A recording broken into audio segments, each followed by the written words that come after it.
पद्मेश 24/7 के माध्यम से हम जिले भर की पल पल की ताज़ा तरीन खबरों का प्रसारण करते हैं और दूसरे दिन यूट्यूब के माध्यम से भी आपको खबरें दिखाई जाती है। लेकिन यूट्यूब में प्रतिदिन की पूरी खबरें नहीं होती बल्कि चुनिंदा खबरें ही दिखाई जाती है। अगर आप जिले भर की संपूर्ण ताज़ा तरीन खबरें देखना चाहते हैं तो जल्द ही अपना पद्मेश डिजिटल सेटअप बॉक्स लगवाएं। सेटअप बॉक्स लगवाने के लिए संपर्क करें 07632240222 या फिर 8319969927।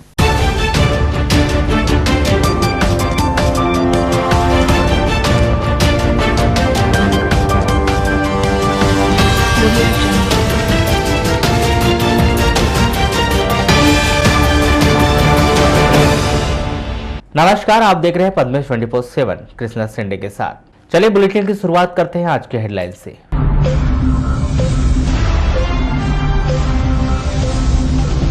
घरेलू गैस की सब्सिडी के नाम पर मजाक कर रही सरकार, 5 और 6 रुपए आ रही सब्सिडी। बंद पड़ी ब्रॉडगेज रेल परियोजना, रोजाना हो रहा 4 लाख रुपए का नुकसान। ईवीएम मशीन रखने के लिए तैयार हुआ निर्वाचन कार्यालय, न्यायालय का फैसला आने तक पॉलिटेक्निक कॉलेज में रखना होगा ईवीएम। 15 नए कोविड पॉजिटिव मरीज मिले, 2100 तक पहुंचा जिले में संक्रमितों का आंकड़ा। 1 नवंबर को प्राप्त रिपोर्ट में बालाघाट जिले के 15 मरीजों के सैंपल कोरोना पॉजिटिव पाए गए हैं। शासन के प्रोटोकॉल के अनुसार 28 मरीजों के ठीक हो जाने पर उन्हें 1 नवंबर को डिस्चार्ज कर दिया गया है। इस प्रकार बालाघाट जिले में अब तक कुल 2063 मरीज कोरोना पॉजिटिव पाए जा चुके हैं। इनमें से 1950 मरीज शासन के प्रोटोकॉल के अनुसार ठीक होकर अपने घर जा चुके हैं। 91 मरीजों का उपचार किया जा रहा है। 12 मरीजों को उपचार के लिए मेडिकल कॉलेज छिंदवाड़ा रेफर किया गया है और 10 मरीजों की मृत्यु हो चुकी है। अन्य जिलों एवं राज्यों में बालाघाट जिले के 110 व्यक्ति कोरोना संक्रमित पाए गए हैं। मुख्य चिकित्सा एवं स्वास्थ्य अधिकारी डॉक्टर मनोज पांडे से प्राप्त जानकारी के अनुसार 1 नवंबर को कोरोना पॉजिटिव पाए गए 15 मरीजों में किरणापुर तहसील के ग्राम चिखला के 2 मरीज, वारा का 1 मरीज, नगरीय क्षेत्र बालाघाट के वार्ड नंबर 17 दादावाड़ी मंदिर के पास का 1 मरीज, वार्ड नंबर 2 भटेरा चौकी के 2 मरीज, सरस्वती नगर का 1 मरीज, समनापुर का 1 मरीज, लांजी तहसील के ग्राम कटंगी का 1 मरीज, लाड़सा का 1 मरीज, बिरसा तहसील के ग्राम मूड घुसरी के 2 मरीज, नगरीय क्षेत्र वारासुनी के वार्ड क्रमांक 2 के 2 मरीज और वार्ड क्रमांक 15 का 1 मरीज शामिल है। कोरोना वायरस संक्रमण की वजह से किए गए लॉकडाउन के कारण रेलवे के पहिए भी थम गए। गोंदिया बालाघाट कटंगी समनापुर के बीच दौड़ने वाली ब्रॉडगेज आज तक शुरू नहीं हो पाई, जिस कारण रेलवे को प्रति माह 1 करोड़ 20 लाख रुपए से अधिक का नुकसान हो रहा है। बड़ी परेशानी यह है कि ब्रॉडगेज का संचालन दोबारा कब शुरू होगा, यह अभी तय नहीं किया गया है। रेलवे के अधिकारियों से प्राप्त जानकारी के अनुसार गोंदिया बालाघाट कटंगी समनापुर ब्रॉडगेज से सफर करने वाले यात्रियों की टिकट से रोजाना लगभग 4 लाख रुपए का मुनाफा हो जाता था, जिससे प्रति माह यह आय 1 करोड़ 20 लाख तक की पहुंच जाती थी। ब्रॉडगेज नहीं चलने की वजह से बीते 7 महीनों में 8 करोड़ 40 लाख रुपए से अधिक का नुकसान भारतीय रेलवे को हुआ है। बड़ी विडंबना यह है कि अभी इस ब्रॉडगेज के संचालन के लिए रेलवे के वरिष्ठ अधिकारियों के द्वारा कोई तारीख तय नहीं की गई है, जिस कारण यह नुकसान आगामी दिनों में भी पूर्व की तरह होता रहेगा। बालाघाट के वरिष्ठ स्टेशन प्रबंधक HL कुशवाहा बताते हैं कि कोरोना वायरस संक्रमण महामारी की वजह से ब्रॉडगेज का संचालन बंद किया गया था, जिसे शुरू करने के लिए अभी तक कोई आदेश उनके पास नहीं आए। रेलवे के द्वारा सुपरफास्ट ट्रेन शुरू कर दी गई है, लेकिन अभी लोकल ट्रेनों के लिए कोई फैसला नहीं लिया गया है।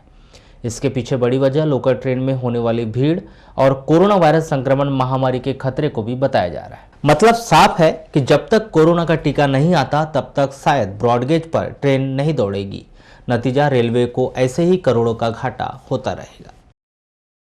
वैश्विक महामारी कोरोना के संक्रमण की वजह से कुछ महीनों में जिला अस्पताल में विभिन्न बीमारियों से ग्रसित मरीजों की संख्या में कमी आई है। इसके बावजूद भी जिले के विभिन्न ग्रामीण क्षेत्रों से आने वाले मरीजों को जिला अस्पताल में बेहतर सुविधा नहीं मिल पा रही। हालात यह है कि मरीज के परिजनों को स्वयं ही स्ट्रेचर खींचने के लिए मजबूर होना पड़ रहा है। वहीं स्वास्थ्य विभाग के वरिष्ठ अधिकारियों के द्वारा केवल एक ही जवाब दिया जा रहा है कि कर्मचारियों की कमी होने की वजह से यह सब समस्याएं आ रही है।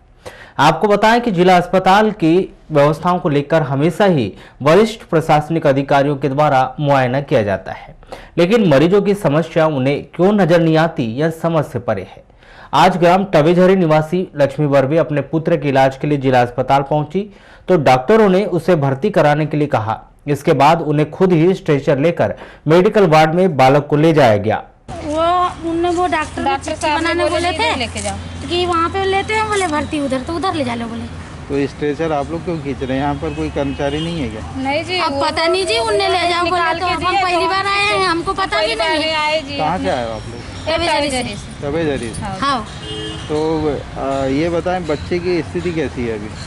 अभी तो चल भी नहीं सक रहा है, वो घूम भी नहीं सक रहा है जी, कुछ भी नहीं। अब हमसे उठ भी नहीं रहा था, इसलिए हमने बोले चलो भैया को बोले हमने कि हमारे साथ चलो भैया, थोड़ा सा मतलब हिम्मत दो हमको। तो वो भैया ने बेचारे ने व्हीलचेयर लाया, अब उनका काम भी अर्जेंट है, तो वो भी बेचारे चले गए। इस संदर्भ में दूरभाष पर चर्चा के दौरान सिविल सर्जन आर.के. मिश्र ने कहा कि जिला अस्पताल में करीब 1 दर्जन वार्ड बॉय और अन्य कर्मचारी है, जिसके कारण यह समस्याएं आ रही है। वारासोनी थाना के अंतर्गत ग्राम पंचायत खंडवा के वार्ड नंबर 4 निवासी मछुआरे झाड़ूदास बागड़े की 1 नवंबर को चेन्नई नदी के पानी में डूबने से मौत हो गई थी। यह हादसा उस समय हुआ जब झाड़ूदास बागड़े अपने दैनिक कार्य मछली मारने के लिए नदी गए हुए थे। प्राप्त जानकारी के अनुसार झाड़ूदास अपने पैतृक कार्य मछली मारने का कार्य करते हैं और अपनी आय से अपने घर का पालन करते हैं और रविवार को भी प्रतिदिन की तरह गांव के पास में स्थित चेन्नई नदी में मछली मारने के लिए गए हुए थे, जहां पर पानी में डूबने से उनकी मौत हो गई। जिसके बाद झाड़ूदास देर शाम तक घर नहीं आया तो घर वालों ने पतासाजी की, किंतु कुछ पता नहीं चला। जिसके बाद अगले दिन नदी में ढूंढने गए तो साइकिल और कपड़े दिखे और पानी में किसी व्यक्ति का पैर दिख रहा था, जिसकी सूचना झाड़ूदास के परिवार में पुलिस को दी गई। घटना जी, कल मच्छी मारने गए थे। मच्छी काम हमारा रोज मच्छी मारने का 1:30 बजे करीब मच्छी मारने गए, तो उधर मच्छी मारने गए तो शाम में घर नहीं आए। फिर ये फिर हाँ, तो 7 बजे करीब घर आ जाते थे डेली। ये 7 के पहले 7 बजे करीब घर आते थे। कल लेट हो गए आने के लिए, तो कल 8 बज गया। तो हमारा माँ बोले लगी तुम्हारा बापू नहीं है, देखो पहले कहाँ है तुम। तो हम लोग गाँव को पूछे, मैं गाँव में पता ही नहीं चला। तो वारसी घूमने आया, वारसी देखने दुख नहीं आया। तो 2 मेरे भाई वगैरह थे, पड़ोसी भी था, तो वारसी घूमे पूरा पता ही नहीं चला। फिर रिटर्न फिर गांव में चली गया और फिर गांव में पूछे तो पता ही नहीं चल रहा। तो रात के कम से कम 10-11-12 बजे लगे थे ढूंढते हुए, समझ नहीं आया। तो बोले सुबह देखेंगे। तो सुबह फिर जैसे दिन निकला सुबह अभी ढूंढने का नदी तरफ में मच्छी मारने की दरिया कही है। फिर हमको थोड़ा सामने साइकिल नजर में आई, घूमते बहुत घूमे। तो उसके बाद में साइकिल को दिखी, साइकिल दोबारा पर नदी देखी जी। ऊपर वाले को पूछे कि इधर कोई हमारा कल मच्छी मारने, बोले इधर नहीं आया। लोकतंत्र की परीक्षा का फैसला सुनाने वाली ईवीएम मशीन के रखरखाव के लिए जिला निर्वाचन अधिकारी के द्वारा निर्वाचन कार्यालय भवन का निर्माण कार्य पूर्ण करवा लिया गया है। इस कार्यालय में जिले के विभिन्न चुनाव में उपयोग आने वाली ईवीएम मशीन रखने की पूरी व्यवस्था कर ली गई है। इसी कड़ी में शासकीय पॉलिटेक्निक महाविद्यालय में रखी हुई लोकसभा चुनाव की लगभग 1990 ईवीएम मशीन नए निर्वाचन कार्यालय में शिफ्ट किया जाना है, लेकिन अभी इस प्रक्रिया के लिए एक लंबा इंतजार करना पड़ सकता है। इसकी मुख्य वजह यह है कि लोकसभा चुनाव 2019 के चुनाव परिणामों को कांग्रेसी प्रत्याशी के द्वारा सवाल उठाते हुए न्यायालय में याचिका दायर की गई है।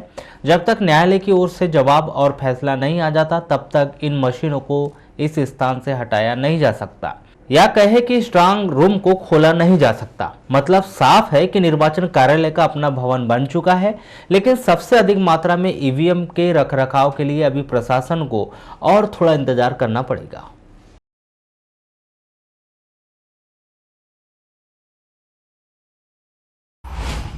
एक समय केंद्र सरकार के द्वारा घरेलू गैस उपभोक्ताओं को सब्सिडी दिए जाने के नाम पर बड़े बड़े दावे और वादे किए गए। कुछ दिन तक तो सब्सिडी जैसे तैसे सही समय पर और सही संख्या में आती रही, लेकिन अब यह योजना केवल दिखावा बन गई है। तभी तो इस योजना में अब सब्सिडी के रूप में महज 5 और 6 रुपए आ रहे हैं। इस बात की जानकारी स्वयं गैस उपभोक्ताओं ने दी।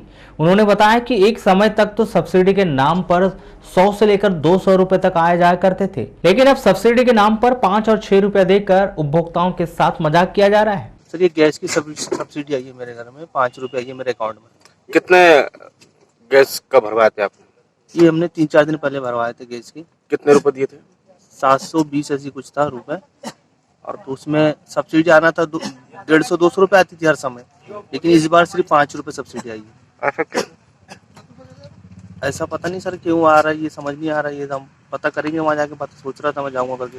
मैसेज आया मुझे 5 रुपए सब्सिडी आई करके तुम्हारे अकाउंट में। बेवकूफ़, टोटली बेवकूफ़ बना रही सरकार, प्रशासन सरकार टोटली बेवकूफ़ बना रहे हैं। सब्सिडी के नाम में 5 रुपए अकाउंट में डाल रहे हैं, लोगों को गुमराह कर रहे हैं। इससे पहले 1-2 बार भी लेके गए हैं। अब सब्सिडी कितनी आ रही है अभी आपको? सब्सिडी यहाँ का है 6 रुपए पता है। 6 रुपए? हाँ, बगन के एजेंसी वाली ना 6 रुपए पता है। 6 रुपए मिल रहा है मतलब हाँ चीज़ सब में? हो रहा है। और गैस कितने का ले रहे हैं आप लोग? हाँ 620 रुपए का। 620। हाँ हमने भी उनसे पूछा कि 6 रुपए क्यों आ रहा है कहते, तो मुझे नहीं पता बोलते हैं। अच्छा ये और पहले कितनी मिल रही थी सब्सिडी? हाँ पहले अच्छी आ जाती थी, 300-400 रुपये बता देते हैं। इस विषय पर एजेंसी संचालक कहते हैं कि उन्हें जानकारी नहीं है और सब्सिडी दिए जाने का मामला शासन और उपभोक्ताओं के बीच का है। शासन इस विषय पर उपभोक्ताओं को जानकारी दे तो ज्यादा बेहतर होगा, जिससे सब्सिडी कितनी मिल रही है, कब तक मिलेगी और यह पूरी जानकारी भी मिल जाएगी। पेटंगी थाना क्षेत्र के अंतर्गत आने वाले ग्राम गजपुर में विद्युत मीटर सुधारने के दौरान चिराग से जलने से एक युवक की मौत हो गई। मृतक का नाम ग्राम गजपुर निवासी 24 वर्षीय शैलेंद्र पिता ब्रजलाल गजबे बताया गया, जिसके शव का पोस्टमार्टम कर शव उनके परिजनों के सुपुर्द कर दिया गया। वहीं अस्पताल चौकी पुलिस ने अग्रिम कार्रवाई के लिए डायरी कटंगी थाना पहुंचाई है। प्राप्त जानकारी के अनुसार मृतक शैलेंद्र 2 दिन पूर्व घर का विद्युत मीटर खराब होने पर वह चिराग के उजाले में मीटर सुधार रहा था। उसी दौरान आग लगने से वह झुलस गया, जिसकी जानकारी लगते ही उसके परिजनों ने उसे कटंगी के शासकीय अस्पताल में भर्ती कराया, जहां प्राथमिक उपचार के बाद चिकित्सकों ने शैलेंद्र को जिला अस्पताल रेफर कर दिया गया, जहां उपचार के दौरान उसकी मौत हो गई। तो पद्मेश 24/7 में बस इतना ही। आप बने रहिए हमारे साथ, देखते रहिए पद्मेश 24/7। नमस्कार।